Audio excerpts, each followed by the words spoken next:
Like me responding or not responding seems like it could have been that final tick. You wake up in the morning. Fuck, there it is. Day goes on, responsibilities, decisions, stress. Nighttime comes and you're here. So you chug a beer. It's getting better. It's getting more bearable. I understand it more, so it's not as overwhelming. It doesn't really go away. But it's just, I'm aware of what's going on. It's just Peter talking shit. So if a lot of what Peter does is makes us watch out for other people. If you're stressed, even sitting at home alone in a very safe environment, I imagine going out to a public place where there's 10, 20, 30, 40 people.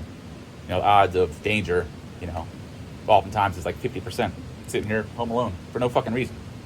50% odds of something happening. That's fucking stupid. That's a lot. Now imagine going out in public and there's like 30, 40, 50, 60, 100 people. Odds just went out of fucking control. So you can understand how the nervous system and mind is like zzz, fucking fired the fuck up. Which is again why, you know, a lot of us don't like to go out to public places. We don't like to go to restaurants. We don't like to go to bars. We don't like to go to concerts. We don't like to go to shows. We like to stay fucking home where it's least dangerous.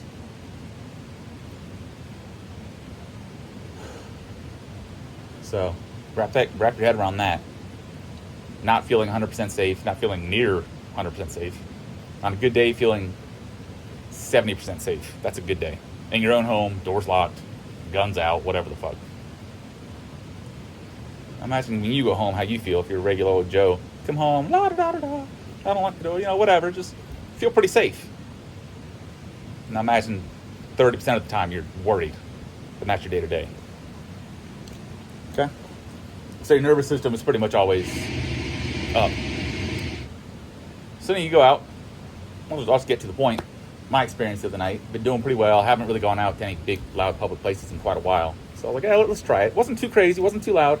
40 people, really loud music. Never been there. Dark. Just a lot of stuff to scan. I noticed my eyes were fucking trying to get them to just fucking sit still and listen to music, but they kept catching movement, you know, anything.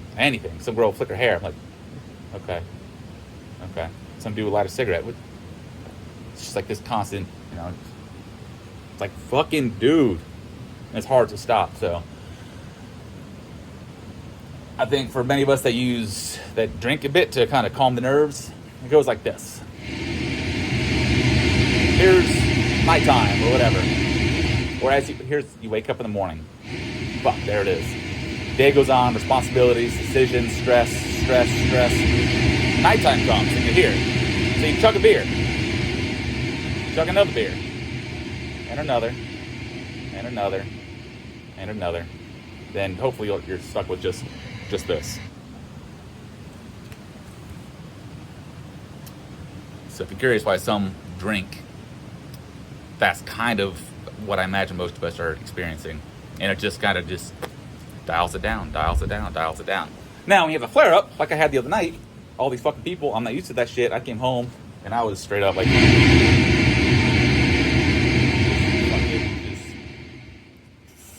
Just fucking wired. Fucking humming like a motherfucker.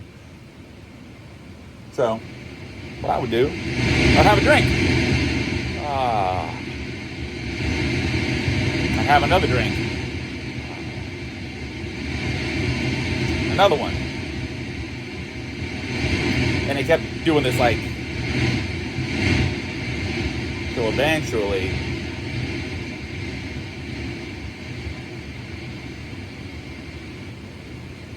there. And you can fucking sleep. That's my story. It's been a while since I talked on the topic. And I figure it's healthy just to get it out. And maybe it's going to help someone else.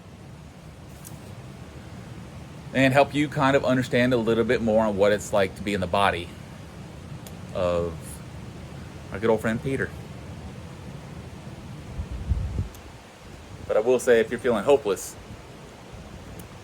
the first step is, man, you got to get rid of that guilt.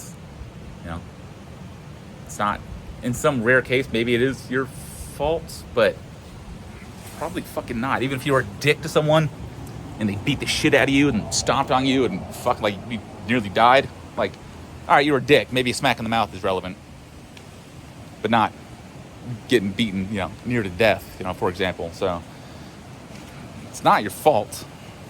I don't know your situation, but if you're put in a situation and weird shit happened, I mean, that's just what fucking happened. So the sooner you accept that, yeah, that shit fucking happened. Now I'm dealing with this. It's unfortunate. Okay. Own that shit. Own it. It happened. And now you're dealing with it. It's like getting sick. Like, fuck. I got stressed out. Now I'm sick. All right, you're sick. Nurse yourself back to health. Don't lay in bed like, God damn it. Why the fuck did I do that? Fuck. You're just making it worse, brother, baby, motherfuckers. So get rid of that pressure and that guilt. I know it sounds so simple. It's not. But it really comes down to owning that shit. Yes. It fucking sucks. Okay. That's it. It's unfortunate. Okay. Acknowledged. Great. Throw that shit away and just learn to accept it, work with it, understand it. The more you understand, the easier it is. Do some research, do some fucking therapy, talk to some people, watch some of my videos, whatever you got to do. Just understand you're not alone. These things do happen, and it's not cool. It sucks. But, it's like stubbing your toe and talking to yourself like, God damn it, my toe hurt so bad 5 days ago. You get over that shit real quick. It is what it is. You got bronchitis. All right, you're going to have bronchitis for a while until you do what you got to do to get through it. Just like this. You got to get through it, man. There's help out there. The VA crisis line, honestly, I think it's shit. When I've called. That's just my personal experience. And, yeah, by all means, don't be afraid to reach out. Someone reached out to me on YouTube a few weeks ago, and, man, yeah, they were not on the up and up. They were not that, like me responding or not responding, seems like it could have been that final tick that made them say, farewell to the world. Haven't heard back from them. I did. We had a couple exchanges. But don't be afraid to reach out. Reach out to someone. Just reach out. Ask questions. And don't give up. I promise you. It's worth it. Life can be pretty fucking sick, bitch.